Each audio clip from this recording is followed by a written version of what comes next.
It's the Initiates. We back.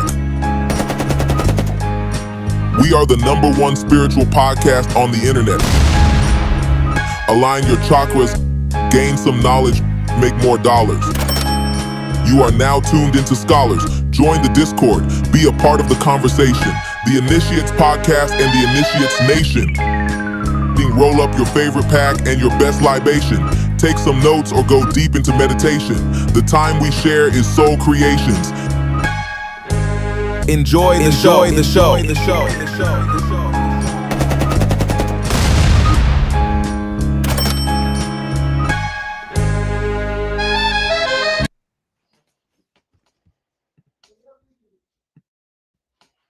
You already know what it is, man. The Initiates, we back on the recount. This episode 32, Game Theory.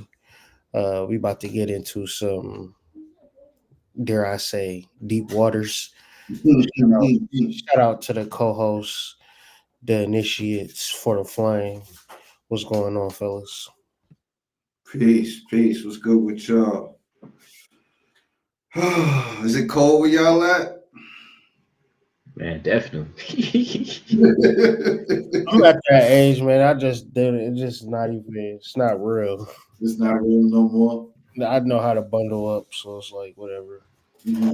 My toes was kind of freeze today, but it is what it is. When you live in the Midwest, you deal with it every year. So it's like, I just know melanated people got a high propensity for getting sick whenever the weather changes. So I'm just checking in on y'all.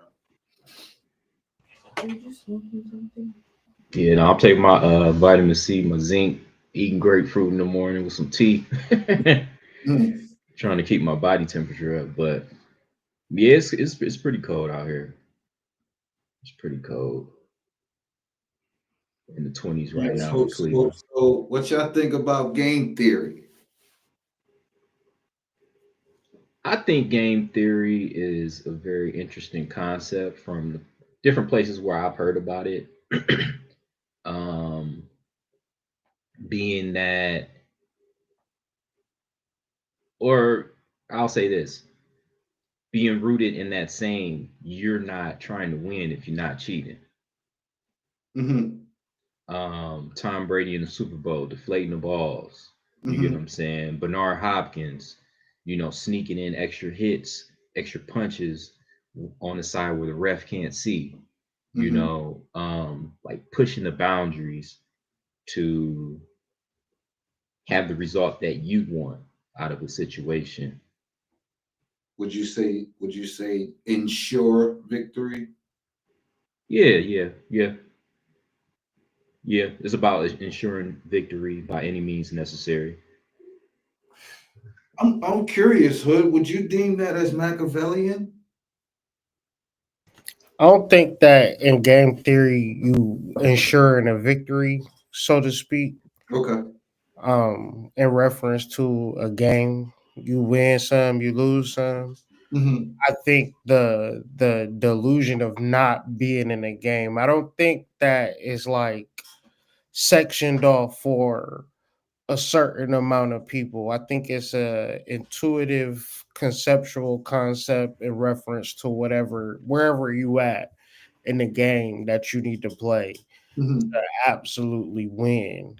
And I don't think that, I think game theory in a reference of like evil is like more of dealing with a prostitute, right? Where it's morally wrong, but financially sound, and you operating on a level of honesty that you would never get in a monogamous, mundane relationship. Because at the end of the day, if your girl fuck a nigga tomorrow, you might do something violent. You know what I'm saying? But a pimp, he would have a girl have sex 28 times in a day, and he's going to the goddamn clothing store, right? It's like a different. Gators. He gets some gators and some whole Stacey Adam look, right? Because the way that he is figured out the game is different from how the average person have figured out the game. And that's not relegated to like you have to play the game. That's what I feel like the game theory is like the same theory of like gravity, right? Like it's kind of like we kind of don't know what gravity is, but we kind of do. You know what I'm saying? Like it's like it's not 100%, but if you just pan out and you dictate life, you gotta be shitting me if it ain't based upon winning and losing. 1,000. The more I think about it, anybody that I know, this nigga either won in life or he lost in life. It ain't really no in between when you 85 or you 42 and tragically, you know what I'm saying, something weird happened. Like you died before his time. Nigga, if that happened in Tomb Raider, you wouldn't say I won the game. Yeah, you wouldn't be happy that you had You to. wouldn't be happy that you died in the middle of it. You still got to reset. You couldn't go in different parts of the world. You just stayed in one area of the game. Yeah, I feel like life is that. Life is game theory. But I think people idealize it in a way where they project it onto the elites or to whatever conceptual thing that is greater than you that you can muster within your knowledge base. Because if you go down the street, it's some goddamn Chinese people running a motherfucking monopoly in your city, and you none the wiser. Right? That was gonna be my next question. Right. We had this discussion earlier, and I don't know how you want to start with a video or whatnot, but my next question was going to be, we talking about game theory, and you're talking about you still have to play the game, but does morality fit in that, or should it fit in that? I mean, it just depends. It just depends on if you dealing with reality or you dealing with a fantasy. Or you dealing in a world where you hope things lean in your favor, or you live in an actual factual world and you deal with the overall consensus or a large percentage base, like more than I would say 80% of shit, to where you make rational conclusions. Like, are you going to meet a virgin? Yes or no? Like, you're probably not, right? Are you going to be rich? Yes or no? More like the percentages is like, nah, you probably not. So now you got to start actively playing in the game, right? Because you're not going to have a quality mate and you're not going to have finances. So in reference to morality, you're talking about if you got a wife and kids and a white picket fence and you trying to be the best man you can be. That's not no nigga story. From niggas is at the bottom talking about, well, let's be moral. Your kids can't eat no morality, nigga. Yeah, nah. I mean, I'm just saying, right? It's not even a chance. You know what that made me think? That I'm not going to do what I gotta do. It's like I'm going to do it. That made me think because I experienced it, right? But that makes me think of the kid that comes home with some drug money to help out, and the mom that won't take it because she knows where he got it from. But she needs it, right? Lights about to go off, like the eviction notices are piling up, like, you know what I'm saying? But morals is stopping her from keeping the lights on. But because I know how you got it, right? But here's the question I asked them, just to follow it up, and we can start the show. Can you go find her phone and cut it off? Who's to say there exists money in this world that wasn't gained the wrong way? Right? Like it's kind of like the one drop rule with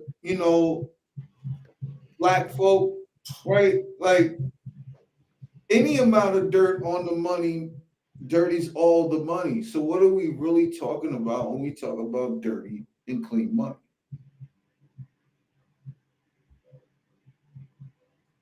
I mean, I think it's more intricate than that. I think it's more of like in reference to the game theory. Like, if I had a PlayStation at my house and you had a PlayStation at your house, Mm-hmm. and you play Crash Bandicoot and I play NFL Game Day, Mm-hmm. there's no right or wrong in reference to you better win in that game. So I think that when it boils down to like what you're going to do, what you're willing to do, shit, that's just it. In this world, it's completely up to the individual. And I will also say, like, in America, dog, Mm-hmm. in America, Mm-hmm. like, Come it's on with it. it's so many businesses. Just thinking like that shoe repair business that's downtown, prime real estate. Ain't not a soul in that business for the past 40 years, but it's paying rent every month. Still open. Still open. Got the nerve to be hiring motherfuckers and shit. Like, Mm-hmm. this niggas is laundering money through legit businesses as long as my name is Kyrie Hassan Anthony. That is what this shit is most of the time. A movie, a nigga got 500 million off of some goddamn fentanyl. Okay, let's do a movie with Leonardo DiCaprio. Let's spend 100 million and make back 90 million. Who gives a fuck? Because now we got 90 million clean. Mm-hmm. Easy. Mm-hmm. Let's get motherfucking Lorenz Tate. You know what I mean?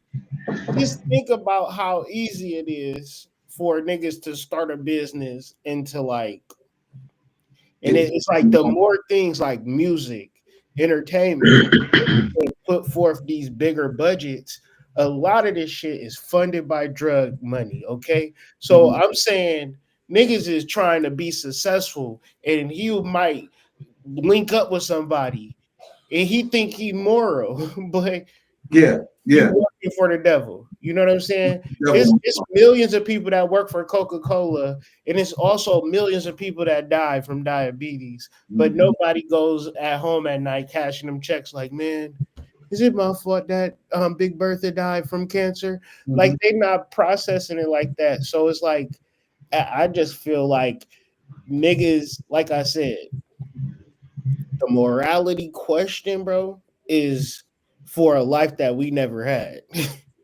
Yeah, it's rhetorical all the time when it comes from me because you know how I feel about morality. I just offered it up as a counterweight, so to speak, because like I'm all for the idea and the understanding of game theory, right?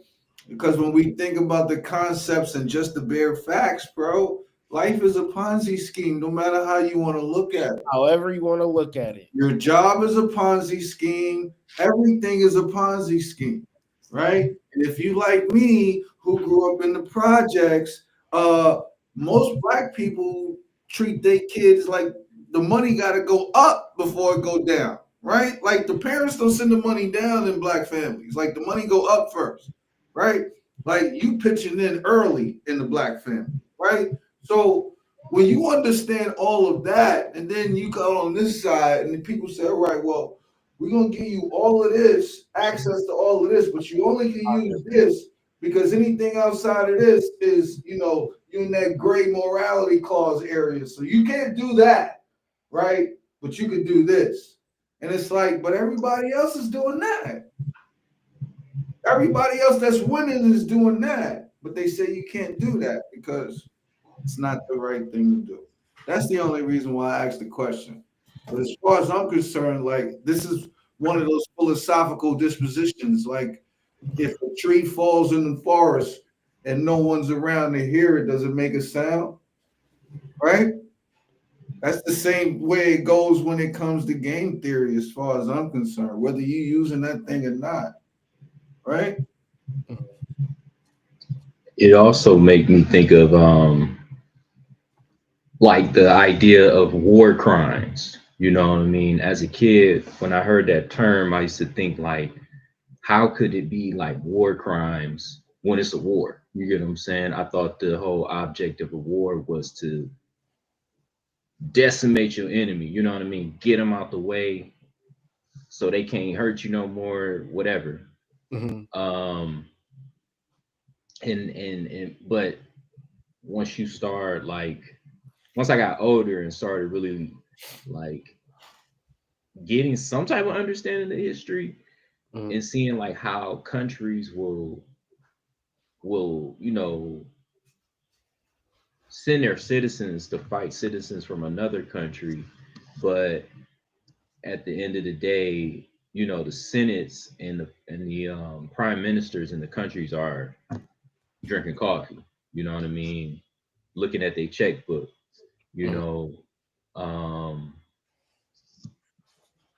It's almost like you can almost call it like war theory in a way. Life theory. Yeah, because it's kind of like people play by their own rules. It's kind of like you got the game, or basically, let's say civilization is the game, but everybody got their own set of rules. And some people agree to play with each other, like NATO or BRICS. They choose to play with each other. Or even, man, damn, we can even go down the rabbit hole of just the CIA and how that started. How it's a government entity, but all the work they do is on foreign soil. Yeah, and they still run probably 3/4 of the world at the same time. Like, their influence and reach is that far and wide.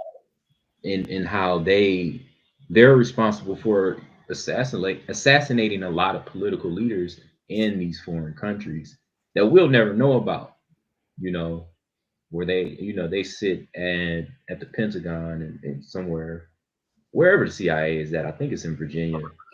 And just figure out, like,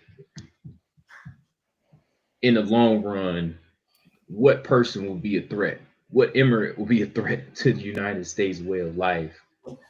And they figure out how to like terminate them, how to get rid of them. But then I could think of it on the scale of like trying to get into the business of real estate. You got corporations buying up land. You know what I mean? And I'm a nigga, I just want a house. Right. They doing that shit left and right.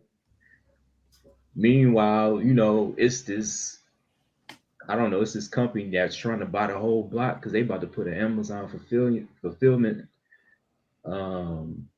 building there, and they about to put a Myers over there. They about to. It's difficult, man, because it's almost like state property. You gonna get down or you gonna lay down. You can try to go up against like the corporations, but who actually did it and won? What have melanated people found out the most, and probably the hardest lesson? Right? We actually need each other. Yeah, but not only that, the right way within this system is the broke way. Right? Like the follows the rules way in this system, right? You don't get ahead in this system. And we all know how hard life is on its own if you don't get ahead nowhere at all, right? Like if you don't get no breaks anywhere, right? So to further this point, like I think we talking about life with training wheels versus life without. Morality to me would be training wheels.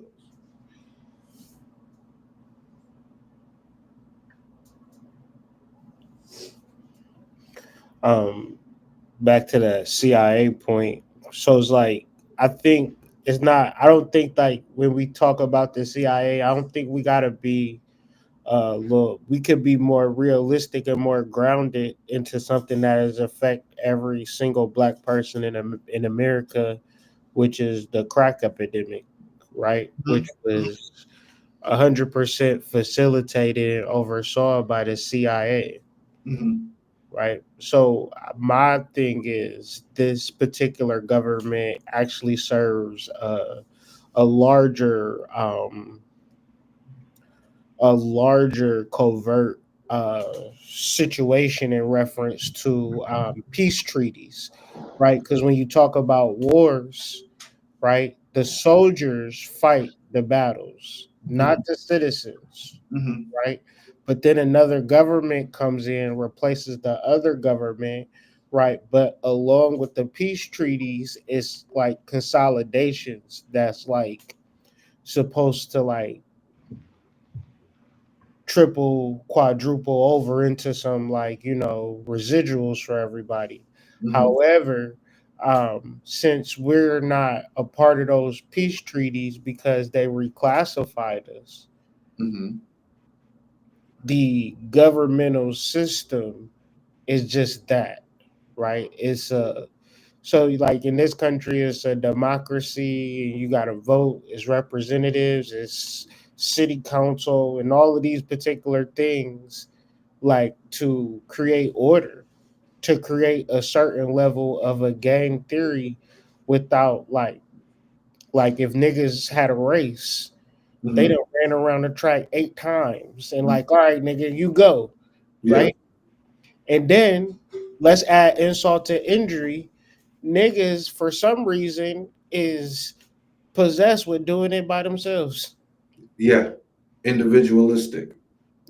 at the core. Mm-hmm. I'm going to figure it out on my own. Mm-hmm. So, in reference to game theory, part of the game theory is figuring out how to unite. Because the point of the game, when you master the game, is when you have a strong nucleus of motherfuckers that you can trust. Mm-hmm. And only then will you ever feel like you have won, because you know you can't do it by yourself, and you know you can't do it with people that you can't trust. Mm-hmm. Mhm. So at a certain level, shit, it's like the controls of a game. Like, just back to an analogy, we've all played a game. You ever played a game and like the first 5 seconds, a motherfucking monster just come out and just kill your ass? You like, oh shit. So I know as soon as this game start, I got a motherfucking Mm-hmm. monster, Mm-hmm. or else I'm not gonna get past the first part. But every game have an antagonist in reference to something that you gotta overcome. But I think the best way to win a game, especially like Call of Duty, is or any online game, is when your communication is solid. You play NBA 2K, like all of your niggas on the same page, y'all gonna be cold. Versus you just playing by yourself with a bunch of niggas you can't even communicate with, and these niggas running plays. It's over for you. You know what I'm saying? Yeah. Like, And I think part of the appeal, though, about the game in and of itself is the fact that um, there's a level of trial and error that all of us have to go through at some point in it, right? Like, but I think what you're describing is not allowing the trial and error to be the entire game, right?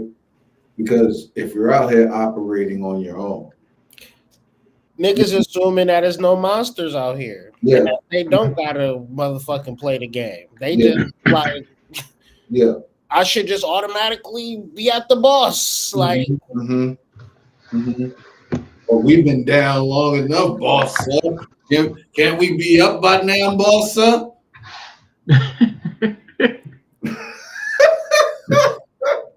I'm sorry, but that's how niggas be acting sometimes, bro.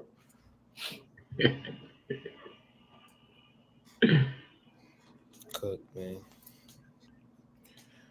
Breeze, what's up with the weekly rundown, man? you was thinking about for this weekly astrologicals. Yeah. So today, the today the moon's in Cancer, and then it's going to move into Leo Wednesday and Thursday. Friday, Saturday, Sunday, it'll be in Virgo.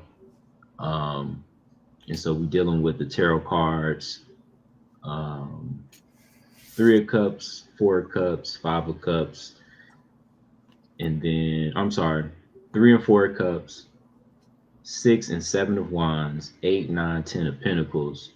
Okay, got it up here. So I mean, basically, it's about being able to answer personal questions. I've been doing a lot of shadow work, refining my personal cycles, really getting in tune with what works for me and what doesn't, and like documenting it though, like making an effort to journal every day about how my day went, because I'm really at the point where I want to create new cycles in my life. I don't want to keep making the same mistakes, and just being salty about it and then trying it again, making the same mistakes and in that same cycle over and over again.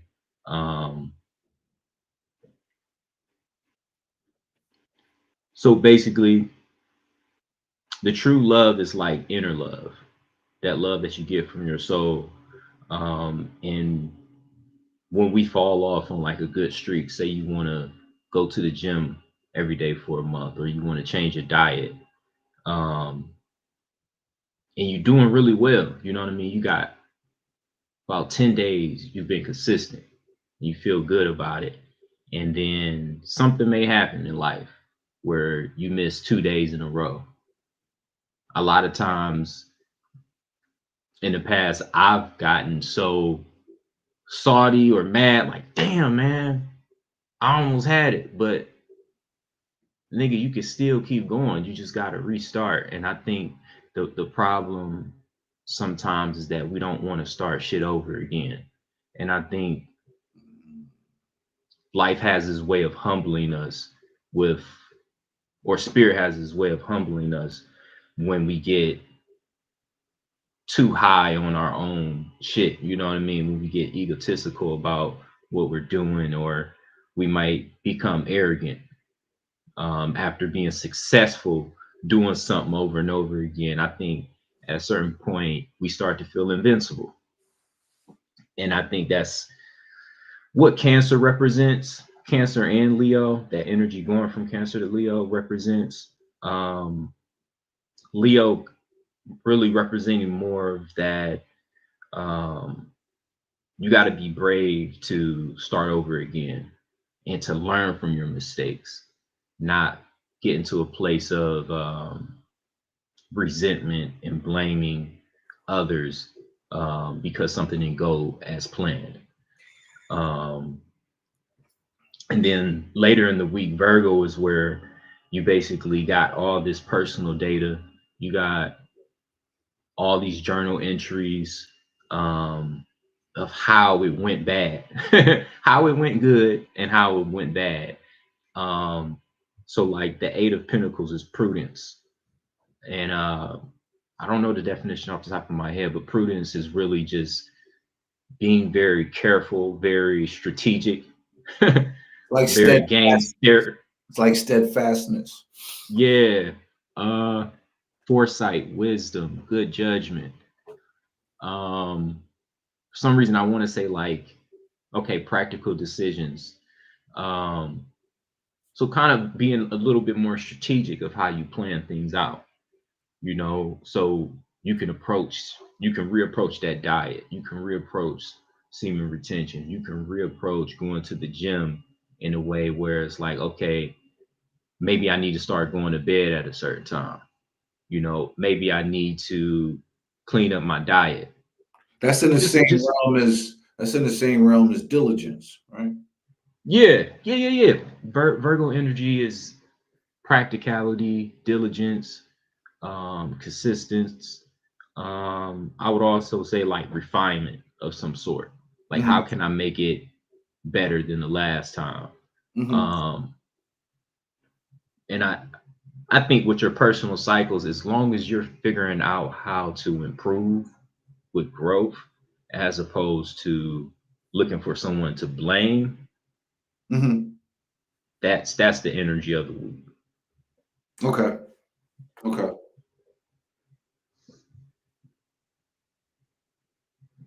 It's just learning from your mistakes. I remember in the book To Outwit the Devil, there's a part where the devil is saying, like, in every failure there's a seed to success. I'm paraphrasing, but like in every failure there's the seed to success. So I mean, you can either get mad or you can be like, oh, this L was some game. You know what I mean? Yeah. Also, I was thinking that sometimes we may like really want to make changes in our lives, but we might have like subconscious desires that we haven't addressed that kind of gets in the way.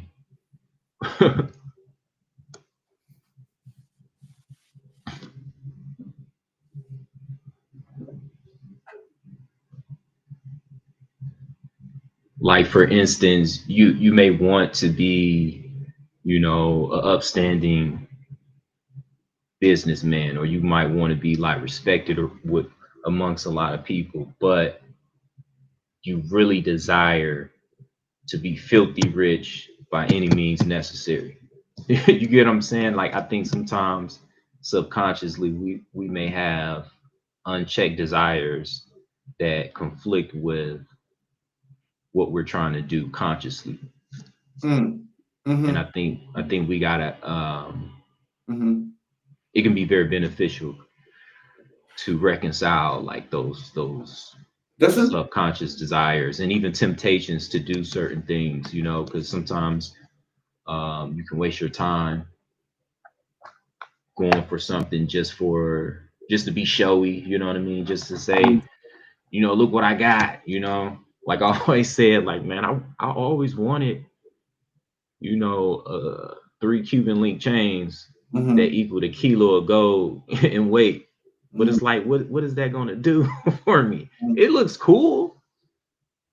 It looks cool, you know, but like, say I get the money to get it, I'm be like, damn, bro, I can buy it. I can get it, you know. Whereas you would essentially judge yourself. You would essentially judge yourself from having it.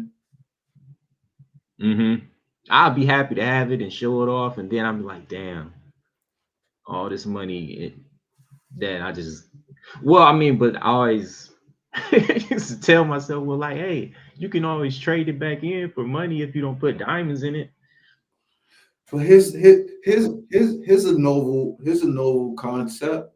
I don't know, maybe, you know, that's the shadow that's created from you not participating fully in game theory, like we were just talking. Like, I'm just thinking, like, you know what I'm saying? Like, that's kind of like that area, right? So you saying practicing, like, you have this desire, and that's like a burning, like, you know what I'm saying, like urge to get a particular thing. But on this side, you like, it's not a good thing for you to have that, because what is the necessity of having that? Like, Ish and Joe Buttons was going back about this a couple of weeks ago, where they were talking about those $80,000 Timbs that Pharrell just dropped, right? 80,000 is crazy. So he dropped a pair of Versace Timbs that are 85,000 in excess, something ridiculous like that. And Joe Buttons and them guys were an argument over that shit on their show, because Joe was getting on Ish for how much money he spends on clothing, and Ish was saying to Joe, like, he could see him buying those Timbs because they're both a bit excessive with how they spend money. So the conversation then came about, like, he had $1,000 hoodie on this week, and they're like, is there a necessity to $1,000 hoodie? Kind of like what you were just alluding to a second ago, Meaning, like, if I get these 3 chains that equal out a kilo, it's cool as fuck because I always wanted it, but then I'm gonna judge myself for it on the back end. So it's that dichotomy, I think, that plays weird for a lot of people. Like, if you ultimately subconsciously believe you don't necessarily deserve to have a thing or should have a thing because of its lack of necessity, would you even enjoy having it if you get it anyway? Right. Right, because it's going to be that constant dialogue of like, why did I get this shit? Every time somebody looks at you weird, you're gonna think, is that what they thinking? You know what I'm saying? Yeah, like, yeah. The shadow is gonna be yelling. Yeah, the shadow will look crazy on that. Mm-hmm. But what I'm saying is, where's that line between what you should probably give into versus what you shouldn't when we talk about these desires and urges and so forth, right? Yeah. Because I mean, now what if do you're deal with supposed to humanity. have the most provocative thing that everybody says you're not supposed to have? What if you are supposed to have that? What if that's your metaphysical symbol somewhere? Like what if? Right? Mm-hmm. About Ghostface and Slick Rick. Like, what if? I think we definitely deal with humanity.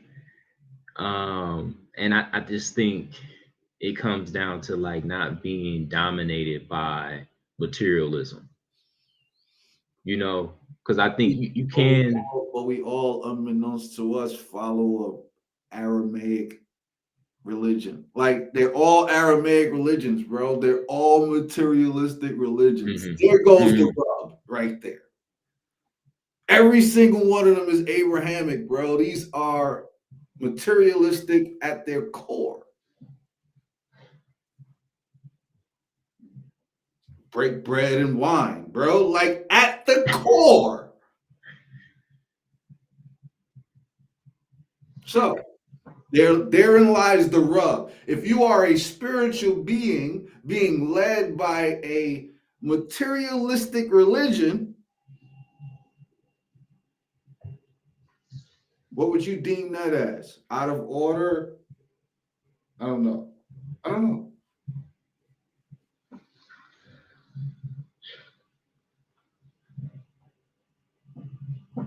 don't think I don't think that I think it gotta be.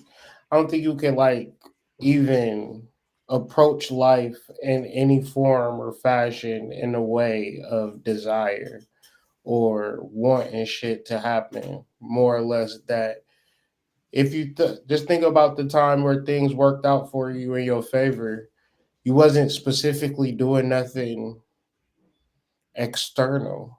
Mm-hmm. You were probably just in internal alignment, or you was in deep meditation and you was like disciplined in your meditation and things just started working for you. Mm-hmm. That's how it works. You know what I'm saying? Like, it's not the problem, if you ask me, is always lack of self-love in reference to the present moment, which creates the future moment. Mm-hmm. Mm-hmm. And I just wanted to play this clip from Adaption. It's an adaptation where dude is talking about love. Can y'all hear it? Yes, sir. Oh no, it just went out. No, can't hear it.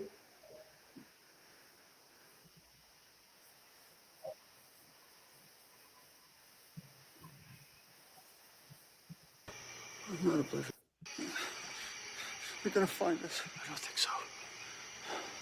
I don't want to die, Donald. I've wasted my life. God, I've wasted it. You did not. You're not gonna die. I wasted it. I admire you, Donald, you know? I spent my whole life paralyzed, worrying about what people think of me. And you're just oblivious. I'm not oblivious. No, you don't understand. I mean that as a compliment. It was this time in high school. I was watching you at the library window. You were talking to Sarah Marsh. Oh, God, I was so in love with her. I know. And you were flirting with her. And she was being really sweet to you. I remember that. And then, when you walked away, she started making fun of you with Kim Kennedy. And it was like they were laughing at me. You didn't know it all? You seemed so happy. I knew. I heard them. Well, how come you were so happy? I love Sarah, Charles. It was mine. That love. I owned it. Even Sarah didn't have the right to take it away. I can love whoever I want. She thought you were pathetic.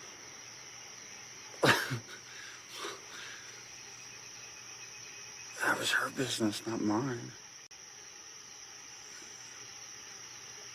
You are what you love, not what loves you.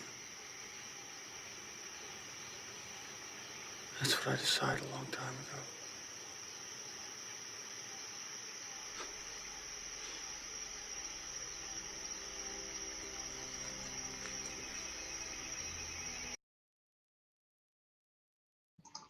Like that scene always like shifted something in me. Like, you know what I'm saying? Like never even giving a fuck on if people like me or love me, I'ma just do what I love to do. You know what I mean? And I tell you, it really do work out that way. It's not being based on outside.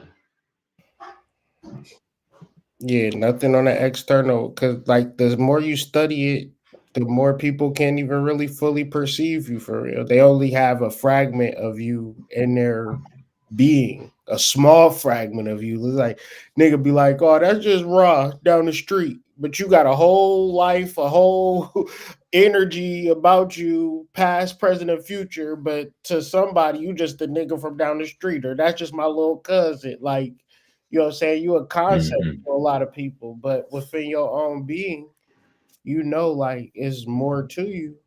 But at that same point, do you love your potential? If you love your potential, you love your outcome. But in reference to a lot of young children, a lot of people that grew up in a black community, they are fixated and obsessed and possessed with the external. And when you bring fundamental metaphysics in reference to, all right, this is how you get it, niggas lose interest quick as fuck. But I'm like, dog, do you not understand the electromagnetic universe that you live in that resonates to your positive emotions? Yeah, niggas get bored with the process, like without ever fully taking it in, right? Because listening to you say that, that shit sound fly as hell. Hell yeah, I want to do that, but like you said, implementation and execution, and then going about doing that thing is totally different.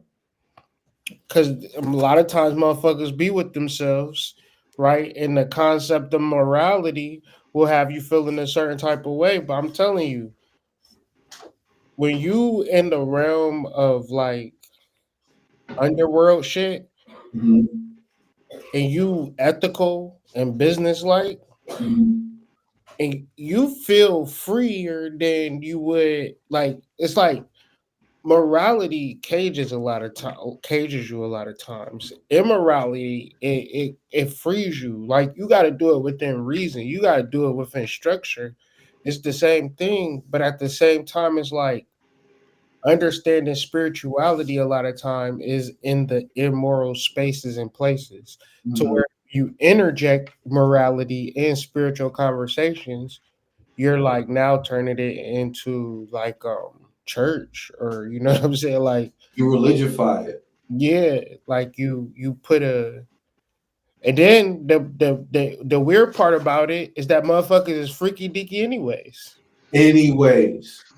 right? Like you still got that part of the shadow to deal with, right? Like you said something real key just a moment ago. You said you in the underworld, you would operate more freely. Yeah, I think that would be the premise to start from. We already in the underworld, baby. Like that's the premise to start from. Have y'all seen it down here lately? I mean, like you already here. The idea that you're gonna operate on some righteous perch, right? At your own behest is crazy. Right? Like you doing it despite your face. And the thing about it is that not too many niggas is getting paid a livable wage. No. 140K. I know two people that live together splitting the rent and they still having trouble.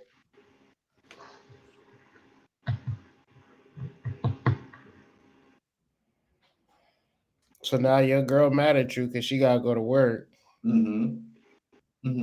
Just so y'all can make. She gonna fuck Jermaine in the mailroom. I'm just saying, Jermaine gonna get some work buns now. You know what I'm saying? That work husband shit, that shit, motherfuckers be expecting you to walk through that fucking door. Like, hey. Listen, nigga. I think that's why a lot of guys have the disposition of like staying single in so many situations. But I digress from that. Real fucking talk, bro.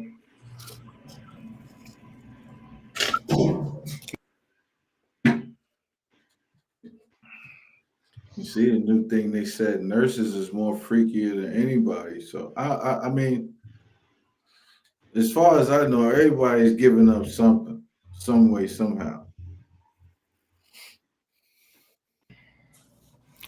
Nah, this shit is wicked, man. I know that this shit is wicked, man. And it's real crazy how the world works and how consciousness works and how education works, because it's like, you know, people have a mindset now that's like locked in to whereas like if you are able to find somebody, man or woman, you know, God has really blessed you. Or if you come into large sums of money, you know, you're doing something right. And even if you're doing something wrong, you're doing something right. Because I guarantee you, the niggas that are impoverished to the 10th degree would do what you're doing 10 times worse because they want it that bad, you know. But knowledge is power, right? And that's another thing that people are not really sitting on in this technological age, right? They can scroll on their phones, they can watch Netflix, they can talk about Diddy all day, but if we can get into some knowledge, right? Because like bro, this shit is powerful. I mean, like this shit is really powerful in a sense where we watched a video where a nigga got on there and said rituals and psychedelics is how you become a god. Millions of followers, millions of people, but the way he told it, it kind of like skewed it a little bit. It's like center but off center. Yeah, but I'm the nigga that said, nigga, ritual and psychedelics, you can become a god. I told niggas I did a ritual in my fucking living room and I was in South America, nigga. I swear on my kids. It was in the middle of winter and I felt like I was in the motherfucking tropical rainforest. I felt amazing. And I took shrooms 100 times before. And I never, and I did it with a ritual. I made me up a ritual and I did a ritual just as the shrooms hit, nigga. I said, oh yeah, portal is open. I told niggas that. I tell niggas that all the time. This nigga can tell niggas it in a way where it's like, yeah. It's all erratic and shit. You feel me? Like it's like off center, a little bit off kilter, a little bit just a little bit. Quiet ain't right. That curl quite ain't.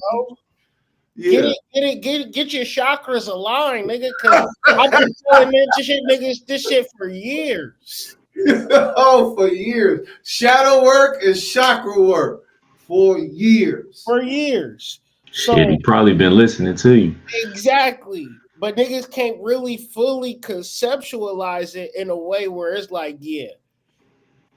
Sooner or later, niggas will be like, it ain't nothing else for us to do besides what's growing out of the earth is these mushrooms and these rituals because we got to tap in. Mm-hmm. We got to tap in. We got to really get into our meditation. That's going to be the only way to communicate. That's the only way to understand if I had to eat a bunch of shrooms, nigga. Like, that's going to be it. That's going to be it. And niggas is going, like, it's slowly but surely coming into the mainstream consciousness. Every year, it grows in the fucking zeitgeist to a where it's like, it's normal. It's some shroom stores open up in Detroit. You know what I'm saying? Like, it's happening, right? And I'm saying all of this to say, yeah, don't be late to the party thinking like, oh yeah, I'm gonna just take these shrooms and give me some pussy, or I'm gonna take these shrooms and watch a movie. No, psychedelics and ritual. Okay, yeah. Nothing you to ruin do. it, man. You ruining your connection with the shrooms by doing that shit, man. Don't do that shit. Like I would even gander to say that you're not even connecting with the shrooms if you're doing that, nigga. Like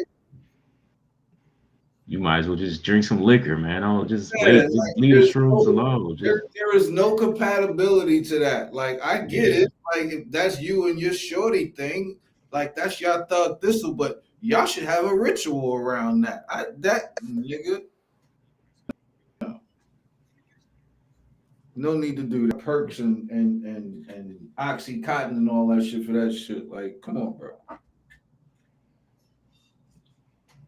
Use the fungus for what is used for, nigga. What the fuck? Oh, I thought y'all weren't gonna play this video. I mean, I'm only gonna play the part where you talk about psychedelics and ritual. Okay. It's funny as hell. I ain't about to. This nigga went too many rabbit super ham. All right, but let me know if y'all can hear it. I can hear it. It's kind of low. And the answer. Okay, yeah, it's good. It's good. Act these things out, you become the god because you have their memories. Okay? So, how? Let me explain this, okay? I know you're a bit confused by this, but let me explain. So let's go back to Kant. What Kant tells us is that there's something called the noumena, which are the things in themselves. We can never know the things in themselves. We can never know true reality. We can only know the phenomena, which is the things we see. In other words, we cannot differentiate between what is true and what is false. So if you're able to control our experience, you're able to control our memories. Okay? So let me give you another example of this. Remember Monkey Island? On Monkey Island, we discussed this previously. 100 people are transported onto an island randomly, and they have to survive millions of flesh-eating monkeys. And this experience makes them strong, wise, and united. They're transported back to the real world, and together, they conquer the world together. But now the challenge is, how do I ensure that my children and my grandchildren inherit my legacy? And the answer is through ritual. Okay? So what you do is you take your children, you put them on an island, and you tell them a story, and then you give them psychedelics. Psychedelics are drugs that enhance your experience. So you actually believe the story is happening to you, okay? It's like being put into a movie, okay? And then you have these rituals that make you believe that you actually experienced this yourself, okay? So this is what we call programming.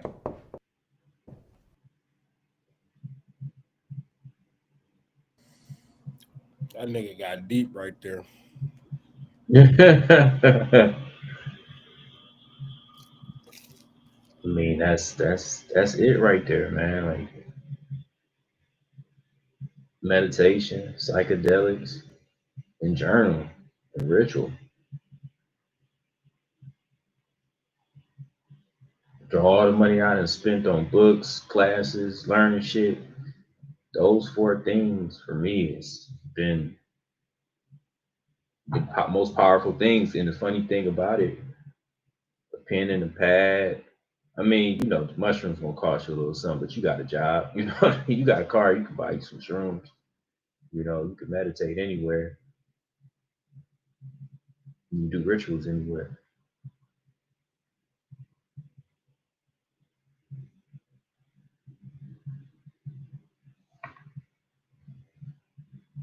I feel like mushrooms, for me, they've helped me like remember myself. I know it sounds kind of cliche, but I feel like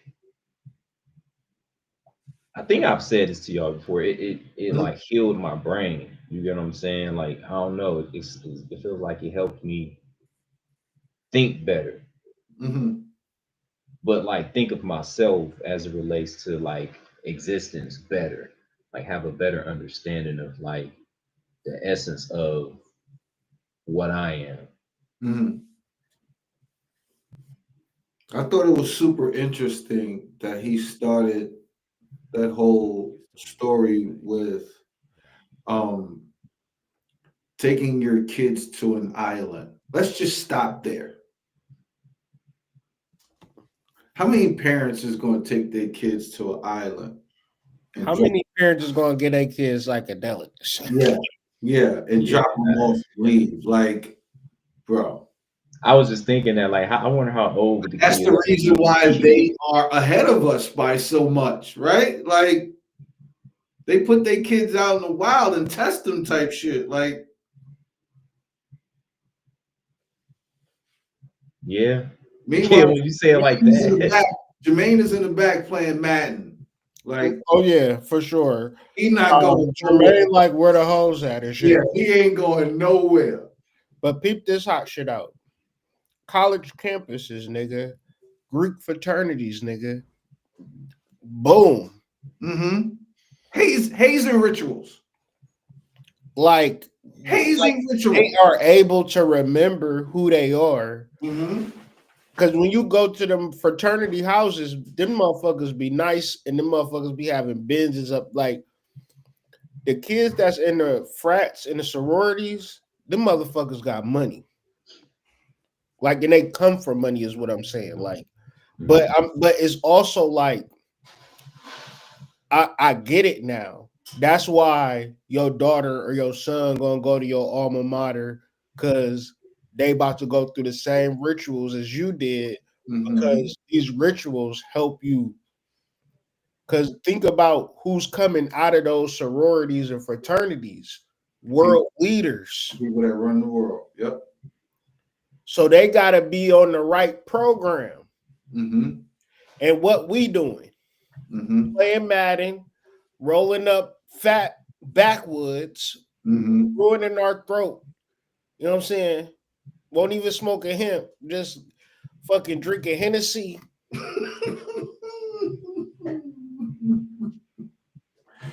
I swear to God, man. Yeah, yeah. Like we were unfortunately not necessarily passed down the concept of rites of passage, and you getting put out into the wild and being able to forced to being accountable and able to fend for yourself without any form of help or anything, like just your wits about you, right? Like your forefathers. Mm-hmm. Like everybody that came before you. Like there was a point in time in this world where you weren't able to scroll to figure out where you were.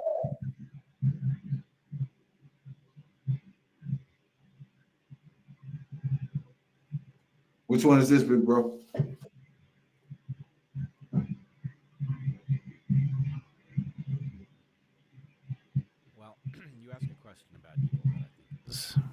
worth investigating. What is it? My position on this has changed radically.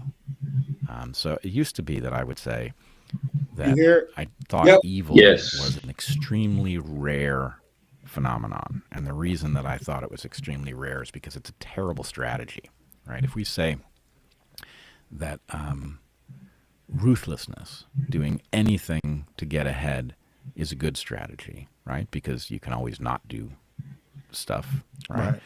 You have every move available to you if you're just perfectly amoral. But evil has to be something beyond amoral. Evil has to be something that intentionally does harm, that delights in it, right? In order to merit that term. Mm-hmm. That's not a good strategy, right? You want, if game theoretically, the ideal strategy is perfect amorality, because it can behave morally when that's advantageous, and it can behave immorally when that's advantageous. That is inherently the best. I'm not saying it's good, it's not defensible, but I'm saying just game theoretically, that is going to be the most effective strategy, is one that can be moral and amoral, or it can behave in whatever way is ideal for the individual circumstance. To delight in doing harm is to miss the opportunity to be good when it's the right thing to do. So I would have expected evil to be a very rare phenomenon because it's self-extinguishing, right? If you're doing harm for its own sake, that's not a way to get ahead. You'll be outcompeted by people who are amoral at the very least. But I see so many things that strike me as meriting that label. I mean, for example, the pedophilia that you're talking about. Right. I don't understand the ability to destroy a child for your own gratification. Like, I'm sorry, that merits the term. And it apparently is more common than most of us have believed until recently. Yeah, man. The concept of evil in this world as it relates to game theory, where you don't even realize that it's monsters in the game, you know? You think those is regular characters? Yeah. Two-Face shapeshifters. So I deal with this in real life, you know what I'm saying? And it's like people will organize against you because it's easier to win in that way. You know what I'm saying? Yeah, it's a gang up. There's always going to be strength in numbers. Right. Exactly. And when try adding the supposed morality component to that, right? So now you're talking about I am going to omit myself, and I'm going to fight against myself, because not only is the game rigged against me, right? They got co-conspirators, right? Like it's not just one of them, right? It's a group over here, it's a group over there. It's your gas station, your grocery store, like your department store, like your job, like, you know what I'm saying? Like, it's everywhere.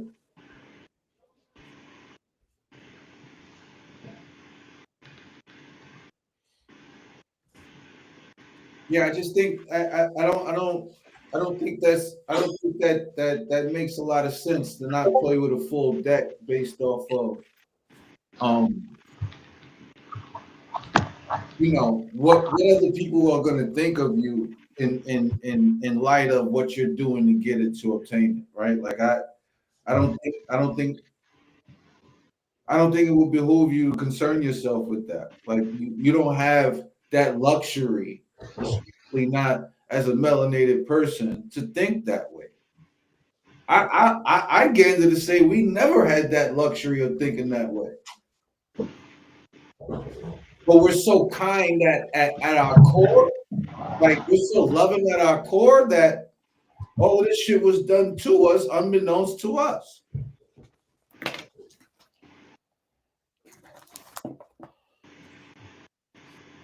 Sometimes people can use you as an example of what's not to be.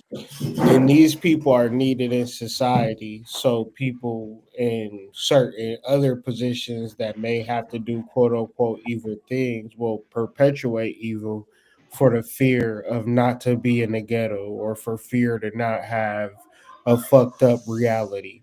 You know what I'm saying? Like, and so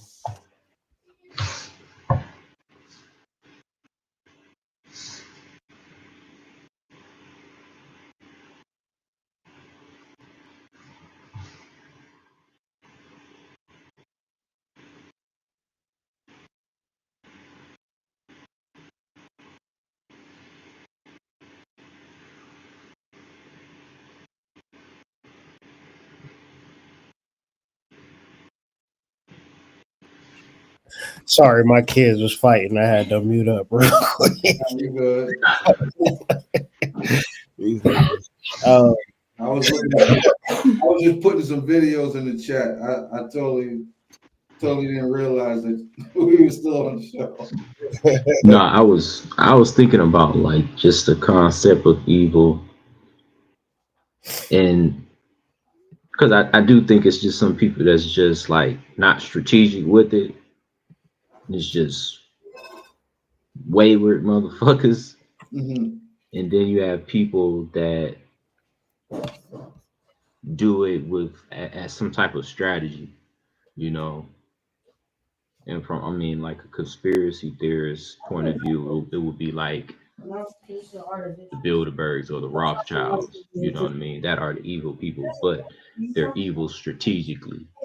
Bro, I didn't put the dishes in there. I know that there's not a lot of dishes in there. But I think, like y'all said, like you can't really. It's going to exist.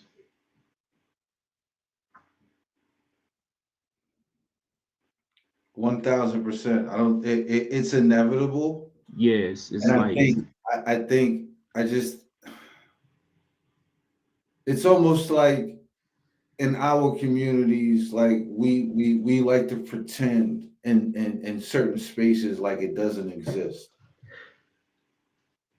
Which is why I feel like a lot of the shit that gets rampant and out of control and chaotic is based off of that premise where people would rather turn a blind eye than deal type shit. mm-hmm.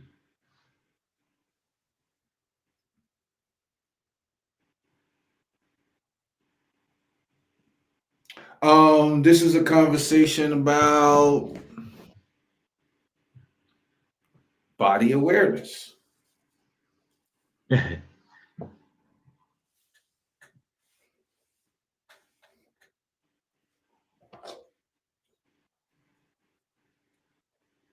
Hood dealing with the youngins right now.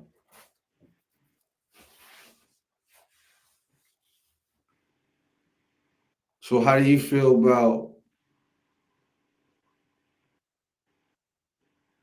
vengeance and retribution as it applies to game theory? It's a good question.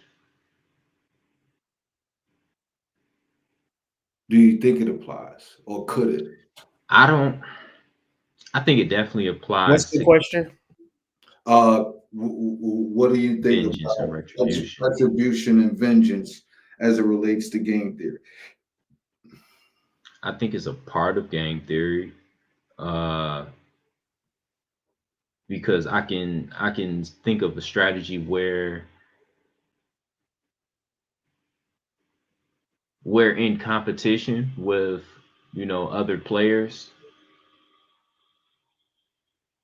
Mm-hmm. You would want to get them back, or you would want to do something to derail them, you know. Mm-hmm. And that other party would want to get them back from derailing them. Mm-hmm. I think it definitely has a place in it, because being cunning, being Guile. guile and sneaky, and being able to be tactful and tricky, that would be a very useful kind of like just how the Roman Catholic Church started. You know, when Jesus died and he had all these believers, and then Paul was like, well, you know, who was a Roman? Let's create the church, you know, so that we can kind of like hijack this idea, you know, of, you know, obedience, forgiveness, and of God, but we're going to put the Pope in front of the whole thing. You know what I mean? As long as y'all pay y'all taxes, y'all do what I tell y'all to do. Yeah. Kind of way. Yeah. Yeah. But for some reason, I thought about the Sith in Star Wars when we're talking about evil. I always think about the Sith in reference to the Vatican, but go ahead. Yeah.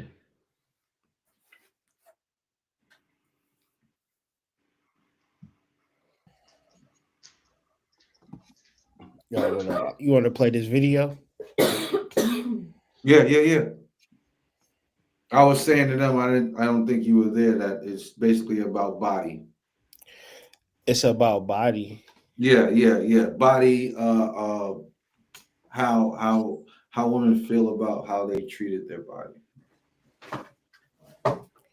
Oh shit. It's everything to me because you only get one. Health and wellness is of the utmost to me now, as obviously as we all age, we need to treat our bodies much better. And I wish I would have had that frame of mind when I was younger. And I agree with how they used to say youth is wasted on the young, because you don't think about that kind of stuff when you're young. But my body is everything. How do you value your body, Dana? I don't think I've ever valued my body. Damn. I can be very honest with you. I have always had body issues. I value the quality of my body and the longevity of my body. So I value the things I put into my body so that it can last. Yeah. Okay. How much is your body worth to you? I feel like you keep rephrasing the question. Mm-hmm. But my body is priceless. I'm just going to leave it at that. Period. Question, ladies. Can you think of a number of men that you gave your body to that didn't deserve it? Yeah. Absolutely. Yes. Let's go around the room. Are Yana? we putting the number? No, not number. Top mine. Oh, okay. Yeah. Yes. Tell me the number. I'm interested. I'm not going to set myself up. You said yes or no. Yes or no. Okay. Yes. All right. Smart. I like it. That's why you're always my favorite trainer on the team. I appreciate that. You're just crazy as hell. That's all. Sis, you said yes? Yes. Dana, you are you a yes with that? Surely. Okay. Definitely. Barry? Yes. Alex? Absolutely. Love? Yes. Would you guys say it was at the very least more than one? Yes. Yes. Yes. Y'all can just say yes. Okay. And then have you given your body to anyone that you regretted? Yes. No. Damn. No. No, it was what it was kind of thing. Yeah. Not regret like you reflect on like I don't want to make it seem like regret like in one way, but like maybe if you could take that back, you would type shit. My answer is yes to that. Yes. Yeah. All right. I know regret can be that far, but there's you know what I mean. There's an in between there with that wasn't worth it. Why did I do it? That nigga don't want me, etc. I don't want him. Right. Right. Love said, okay.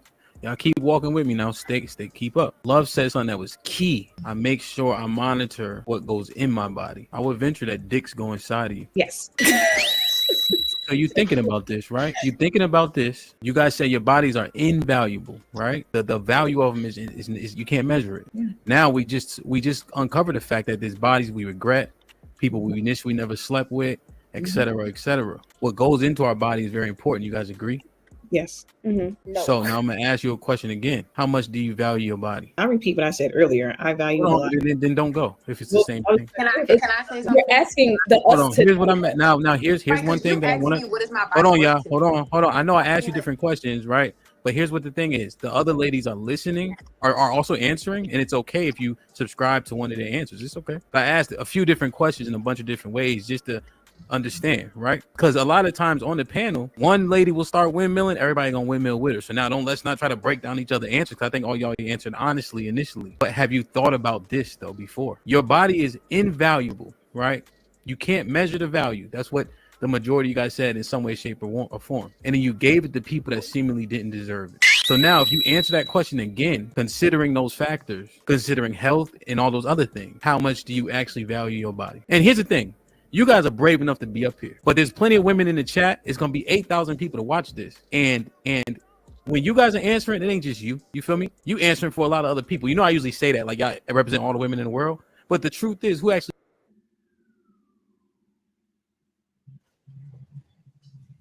What the fuck is he talking about? How you get them on there though? I don't know. Like, I'm just. He does this weekly with a panel of women, and I guess it's just his circle or whatever. Like he has a spot on YouTube. DJ Hamp, shout out to DJ Hamp. Yeah, that's a lot going on there, big bro. What say you? I don't know. Is it feminism? What what do you mean feminism? Elaborate. What you mean? I mean, do they wish they was niggas? You know what I mean? And at some point something happened to let them know, oh, he's not niggas. Right. I mean, one of them was like, nah, I don't value my body. One of them did say, absolutely not. One of them said priceless. That was the youngest one. I don't think they're authentic questions if you forcing a status quo. So it's like if I'm like talking about like anything like about stealing or some shit like that. Did you ever steal before? So tell me about the time you stole. Hey, like, did it feel good when you was stealing? At a certain point, you're gonna feel like, all right, like, you know what I'm saying? You trying to attack me. Yeah. Right. Real slick way. Yeah. Real lawyerish. Yeah. So I mean, I don't know. I think we just under the mass delusion that women care about what we think, and I think like they don't. So it's not necessarily a valid approach premise, in my opinion. I'm right there with you. Like that's the whole reason why I clip these things, because it's not about the women necessarily. Sometimes it's about the people asking the questions and the manner in which they choose to ask the questions. Now, he does a masterful job of maneuvering in and around the same premise, but just approaching it from different angles. And I think there's something to be said about the way in which you ask a person a question and then how many questions you follow that up with. But there's also a level of dishonesty, I think, that comes in that approach. In which, now, granted, we're in a court of law, it'd be golden, right? But this ain't a court of law, right? And if you are able to use your intelligentsia over another person just by, you know what I'm saying? Like, I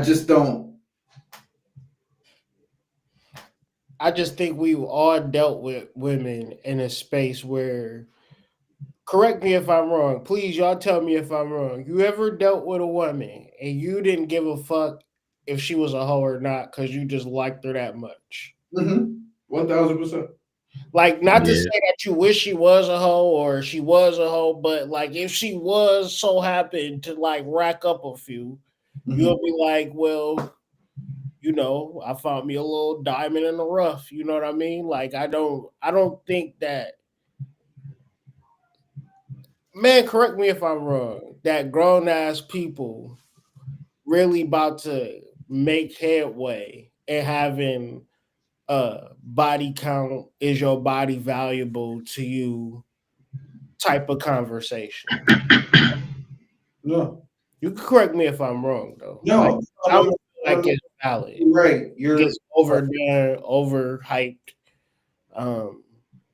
childish, obsessive. Yeah, misleading. Yeah, it's like a lot of different things. Like the indicator is off too, because like if she fuck with two dudes, but one of the dudes she fucked 1,000 times because it was her boyfriend, and her boyfriend had a high sexual drive, so he fucked the bitch 7 times a day for 1,000. But no. Count, the conversation is dumb at that point. He said it's mad mileage, my nigga. Mad mileage, dog. Damn, you say it like that. It's like, okay, one Yeah, car that's under 100,000 that has 8 owners, and then one car, you say it like that is ridiculous. 300,000 miles, one owner. Yeah. You say it like that. It is kind of crazy. Like, is somebody in the corner with a calculator right now? Like, yeah, that. But I think people discuss stuff like this. I think in a for weird psychological kink about it. You know what I mean? Because I remember being in college, you know, and guys saying like, shit, you know what I mean? Like, you know, what if old girl done got dragged by a dude, you know what I mean, with a 18-incher, you know what I mean? Like, she'll never be the same, you know what I mean? Like, just throwing shit out there, you know what I mean? Just scenarios of like, what if, you know, would you rather have a chick that's a virgin or a chick that's a hoe, because a hoe know how to treat a guy, you know what I'm saying? Those kind of things. Or, well, why would you want a virgin? Because you can mold her, you get what I'm saying? That leads perfectly into our next video. But go ahead. And it's just like the different scenarios. I think people like to play around with each other's psychology and just to see how someone's going to react to something. Mm-hmm. This is around to getting women to allude to the accumulation of body count being an issue versus it not. Like, I was just gonna say, like, how, like, I just never seen a grown man really care. Any setting when he's like out here looking for women. Yeah.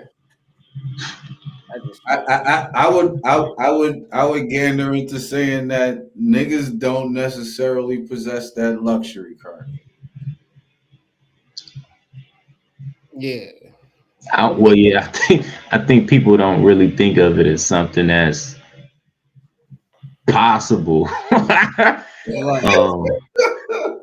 And so it's kind of like, you know,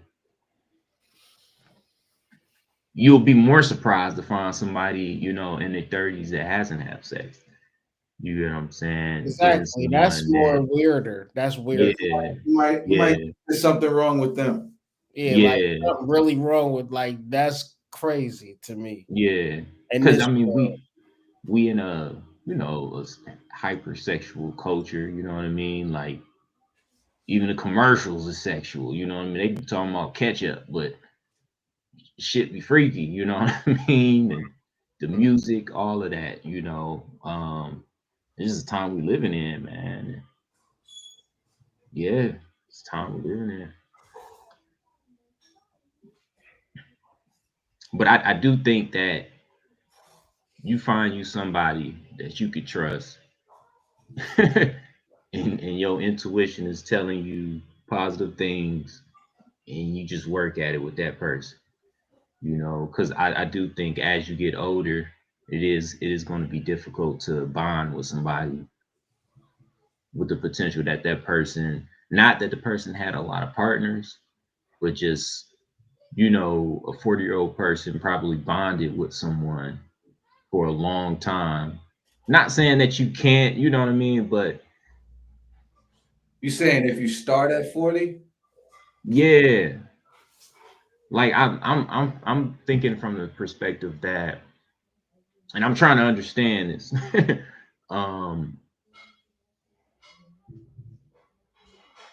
Really putting your best foot forward in like relationships, you know, because if you in it to have a bunch of sex, then I mean that's you. But if you in it to actually like build a legacy, have a family and stuff like that,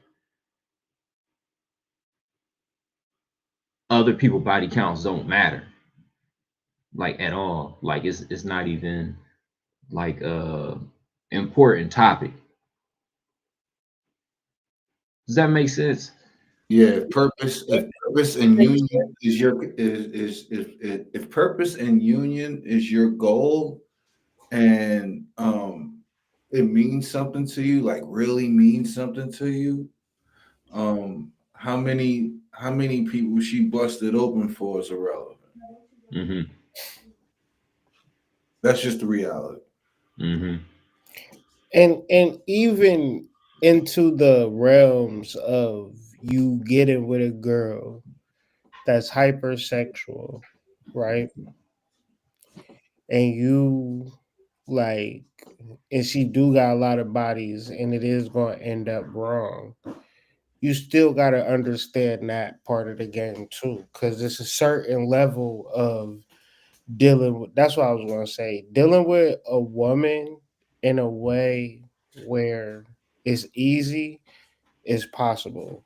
Dealing with a woman where it's hard, you got to recognize that, and it's a reason for that in reference to the body count question. Like a girl that don't got a lot of male examples, and she deals with you at a certain level where she starts to like you or love you. Um, I mean, just depending on, people is different, but at the end of the day, I would just say like, when a girl like you and when she like other guys, and you gotta really figure that part out in this day and age. In this day and age, for real, because Yeah. Better to be in the know than not to know, nigga. Yeah. For sure. Yeah, for sure. Do the work, nigga. Do the work. I mean, you can get a goddess, is all I'm saying. Like when you do the right spiritual work, but you out here thirsty McGursty trying to smack on everything, or not even That's dangerous. eliciting purpose within your relations with women. That's dangerous. It's so dangerous. Scary. Playing with fire. Niggas literally said for all of these years you gotta fight fire with fire. And I'm like, no, no. You don't, dog. You fight Niggas fire. still haven't figured that shit out yet. Like a nigga with a big gun, you don't go get a bigger gun. Like it doesn't make any sense, bro. But to y'all point, I think that's the biggest thing. Like, as a man, like either figuring out your purpose or being in your purpose and cultivating that purpose, instead of like chasing after women, because you either gonna find somebody that's gonna fuck with you, and you're gonna end up broke, or you're gonna end up in a bad situation, or you can be in your purpose, find your purpose, cultivating your purpose, and she'll find you. The right one will find you. Yeah, it'll just create like I would say like being in your purpose magnetizes that shit, bro. Yeah, because I think at the end of the day, and it's something that we've said on this podcast before, is that most women don't care what guys think, and most women think men is corny. So I think if you really find somebody that like you for you, that means something, because will never be accepted, nigga. Yeah, because I mean, and you see it all the time. Thing, man. That's a goddamn miracle. If a girl like you done did some spiritual work. Yeah. Because I mean, like you always hear like a girl be like, I like so and so, and the girls be like, what? That nerdy dude with the goofy glasses and you know what I mean, with the polo shirt with the collar all stretched out and shit. Like you like him? Ugh. You get what I'm saying? But like, oh, girl actually like you. You get what I'm saying? So shit. Tell them freaks to get a man of their own,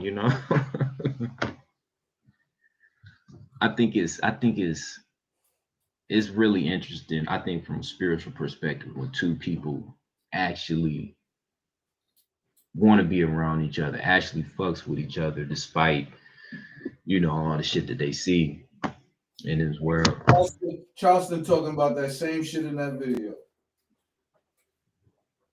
I'm done talking. You believe it's wrong for a woman to be married and have a baby? No, not if you married a hoe. But if you married a woman, then yeah.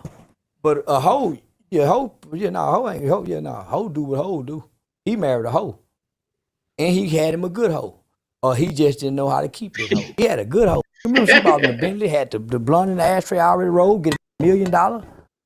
We didn't know he was poor. She did. That's why she was publicly building him up, and she was going out her way to do this before the world. I'm talking about getting him all the credit. Never talk down or nothing. No, it was a good hoe.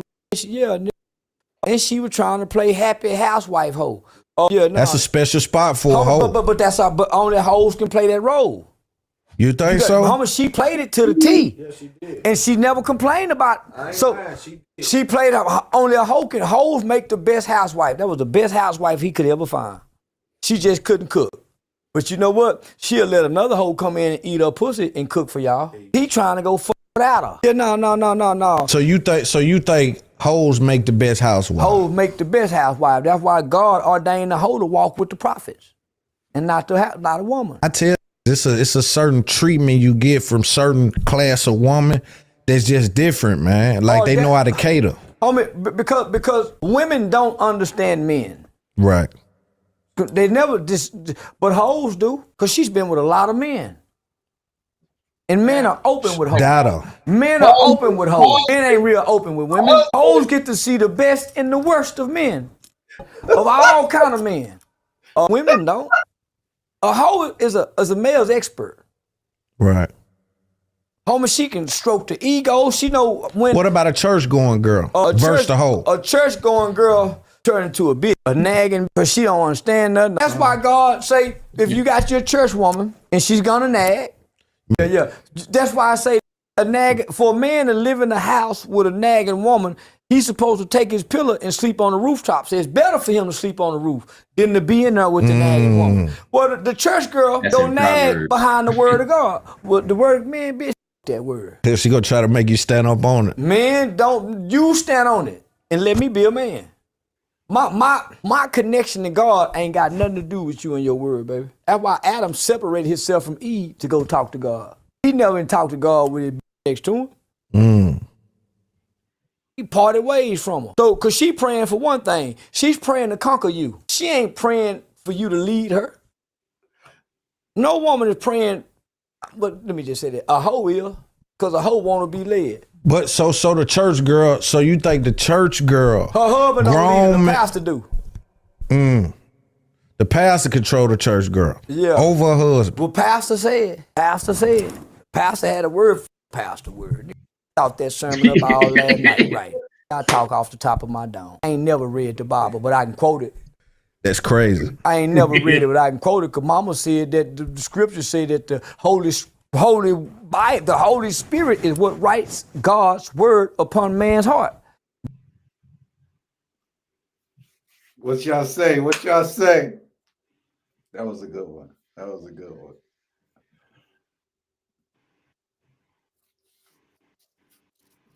I mean, according to Charleston, you're supposed to marry the hoe. So this body count thing.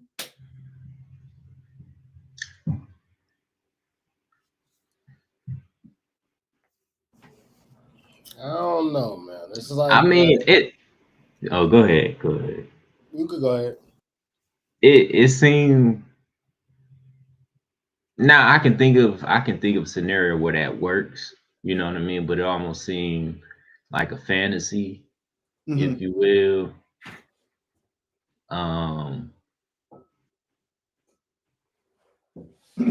Yeah, because most hoes is just kind of just stupid. I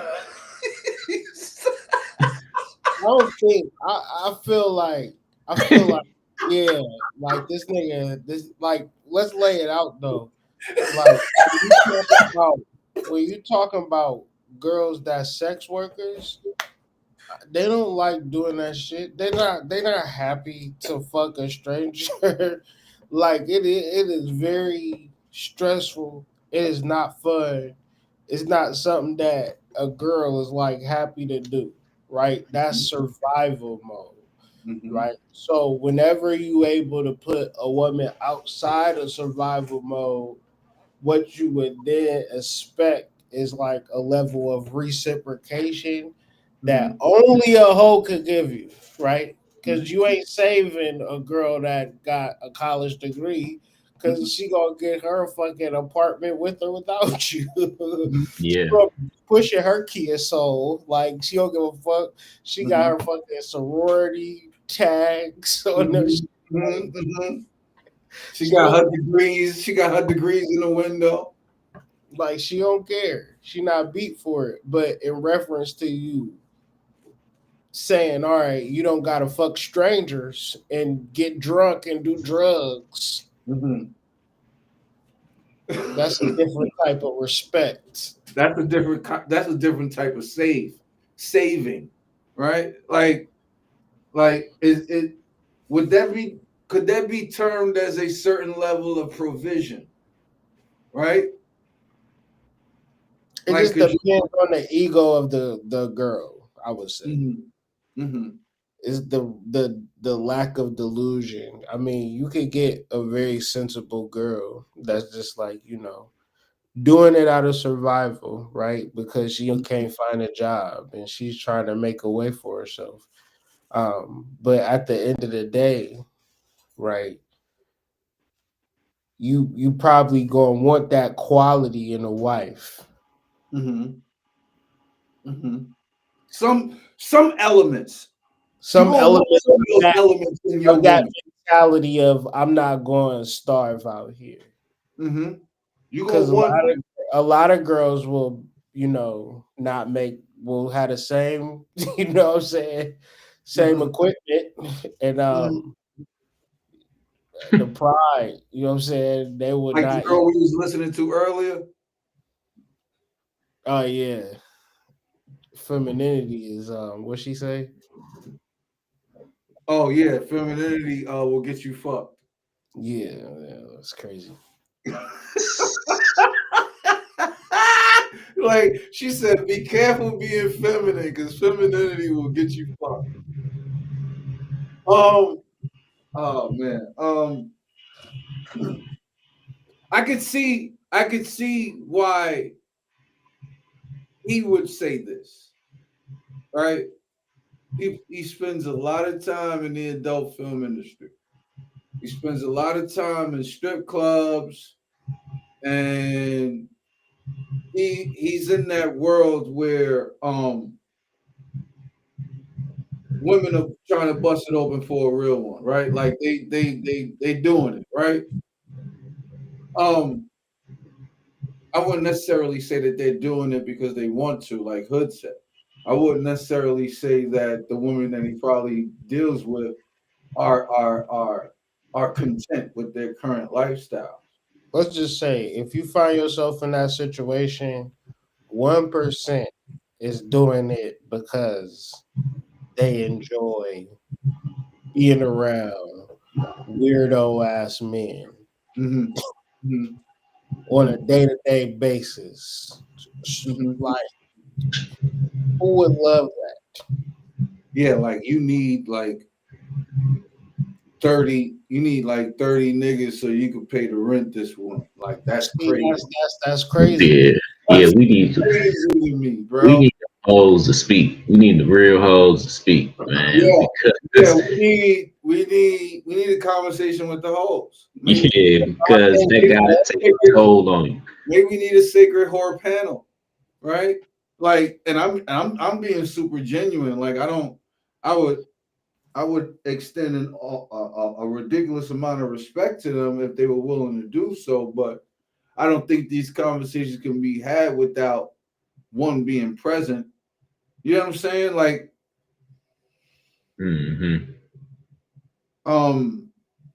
yeah. So I think with him, I think he's a talking point guy. I think he's a comedian. I think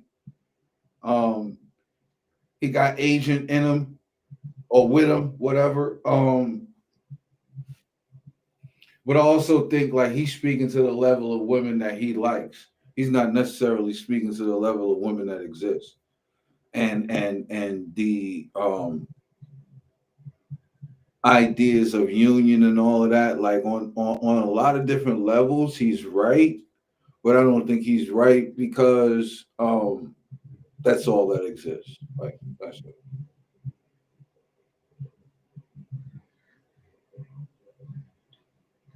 Some people gonna have to come down off their high horse and get with a woman like that.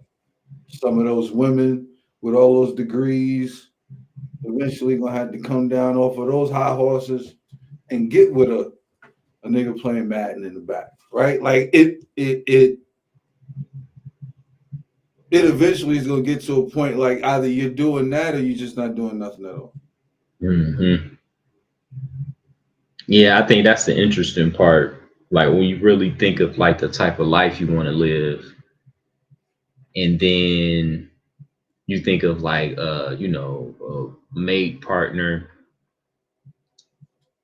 and it seemed like a lot of people are unrealistic about what's available for them based off of the lifestyle that they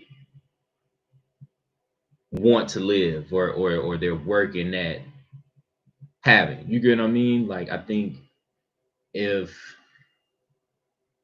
for instance, you know, if you're a woman that has a PhD and she went to law school, there's going to be a certain amount of people that's going to be available for you. And then there's going to be a certain amount of people that you're only willing to even allow to talk to you. Yeah. You know, or even she's going to disqualify most men from the door. Yeah, from the door. But then I think it's always a certain amount of people that's available for you. You know what I mean? Like, but people want a certain thing. I think people have a certain aesthetic. It's like they project the animal and the animus. You know what I mean? Mm-hmm. Whereas, like, you're not gonna find that. That's a psychological construct for your soul. Yeah. But it seems like somebody, you get what I'm saying? Like it's like they gotta be this. They here, gotta have that. They gotta have this. I'm looking for archetypes. Yeah.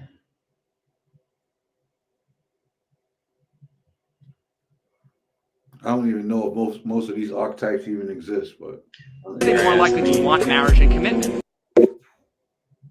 Your neighbor could be that person for you. Yeah. Meanwhile, you on social media looking at this person across the country like this, man. I need somebody like this. Yeah. You know what I mean? That coworker that get on your nerves. Yeah. Instead, you looking at BBLs and Monaco and shit like an AI. This real one right here. This is what I need. Yeah, you're gonna get roped into the AI round. Like, no, nigga. No. I think people really need to investigate why they want what they say they want. Yeah. Yeah. Where did those ideas come from? Mm-hmm. Do you want that because it's actually you that want it, or do you want it because you think society says you should have it? Who is more easily bored in relationships, men or women? Women. If women are more easily bored, why are they more likely to want marriage and commitment? Status. If women are strong and independent and don't need no man, why does the pressure of marriage and commitment typically come from women? They're liars. Who is more Very matter-of-factly. I have a question for the panel. You should have asked her if she was married. I got a question real quick before we go. Real quick question. Do you think psychologically, ultimately, a woman's goal is to dominate her man? I think she will if she gets the opportunity to. And I'm not saying it like yes. yeah. And I'm not saying it like with malice. I think it's just one of them things where like is there a way to dominate without malice? I'm trying to think of a good analogy without but yeah, I'm Look, just can you jump in here, please? Did you hear what that nigga just said? That nigga, you trying to find a nicer way to say it, my guy? I think so. I think from just a human perspective, I don't even think it's gender specific. I think, you know, if you let people walk all over you, they gonna do it. Does that desire come from Lilith or does it come from feminism?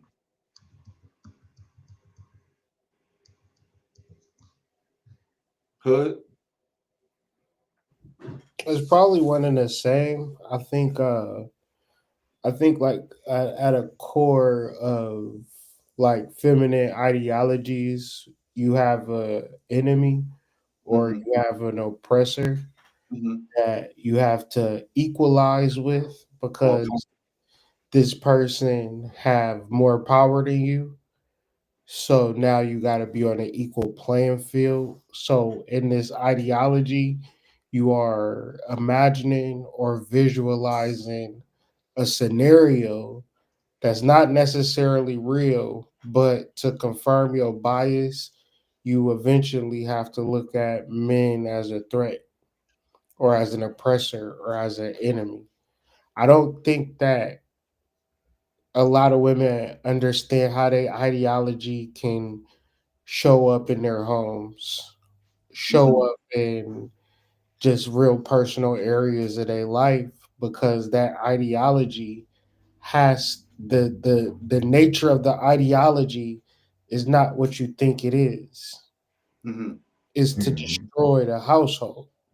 Right? Is to be a ticking time bomb in your household in reference to the man that you with, in reference to okay, you're not doing what I want you to do, so boom, right?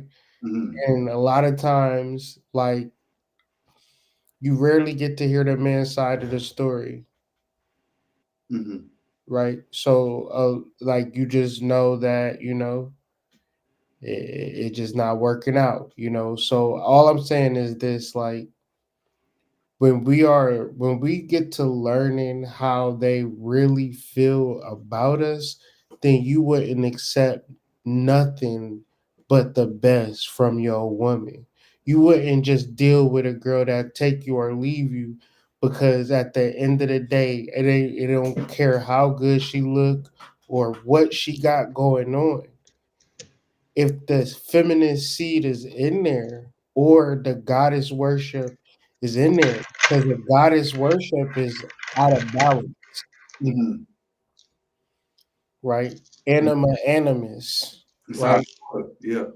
Inside of every woman is a male god. Inside of every man is a goddess. But to do the double negative, it puts you into like I've seen it. It's like, you know, it's an eventual hate. Like any type of like a majority, not all, but a majority of women that have like me up until they don't like me. And I never and the thing about me, I never heard your ideology to dislike you. Yeah. I didn't I get still love you. Shit. Yeah. You know what I'm saying? I don't even know what happened, you know, but I know that the fire burns out a lot of it, like with these particular I don't know, just competition or just eventually looking at you as like a negative person or an enemy. And I think that's the ultimate goal, right? To fragment like from ancient times with Zeus, like man, these motherfuckers too powerful when they connect. Like motherfuckers going on ships to fucking capture whales for fucking they ink and all this weird shit, never coming home again. Like Who gives a fuck about capturing whale ink? You know what I'm saying? You broke up a family for that. You know what I'm saying? In the grand scheme of things, y'all the motherfucker burnt that shit out. They don't even do that shit no more. Facts. But I'm just saying, like, it's a. You think you working to make money? You got a PhD to make money? You got a job. However you gonna boil it down to, you got a motherfucking job, and that is what you selling your family down the river for, or potential family, because it's like, yeah, you got a PhD, but that PhD don't get you nothing but a job. Correct me if I'm wrong. You gotta punch the clock, nigga, and you do more hours than normal. Cause you getting paid on salary, so you can't even get paid overtime. And most of them work in universities. They don't even work for it. Your life isn't yours at that point.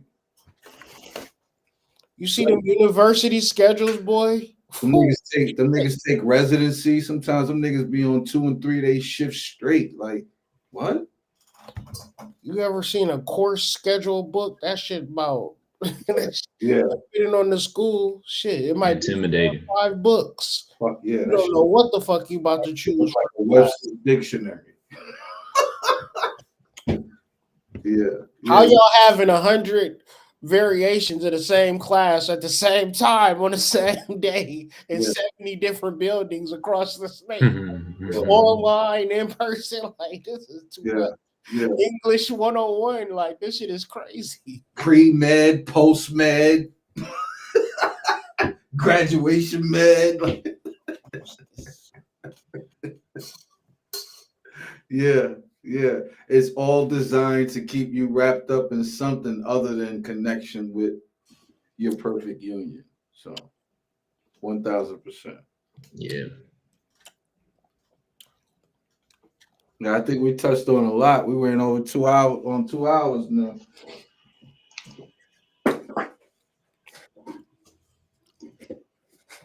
No doubt, man. Y'all got anything to say on the closeout? Yeah, be on the lookout for us in a couple of days. We're coming down the pike. Opening up joining and subscriptions to my channel. Be starting some communities on there. So look for that to come down the pike this week. Of course, join the Substack, join the Discord. Check out whiterabbitpsych.com. Yeah. I shade to the family. Ancestors known and unknown. Salute to y'all. Yeah. Peace. Thank you all for rocking out with us this evening. Yes, sir. On live and post live. And man, have a good week. Have a good week. Enjoy your week. Meditate. Journal. Stop projecting. Word. No, that's the shit I'm working on. Yes, sir. Peace to the tribe, man. Catch y'all all on the flip side, man. Peace. Good night. It's the Initiates. We back. We are the #1 spiritual podcast on the internet. Align your chakras, gain some knowledge, make more dollars. You are now tuned into scholars. Join the Discord. Be a part of the conversation. The Initiates Podcast and the Initiates Nation. Roll up your favorite pack and your best libation. Take some notes or go deep into meditation. The time we share is soul creations. Enjoy the show.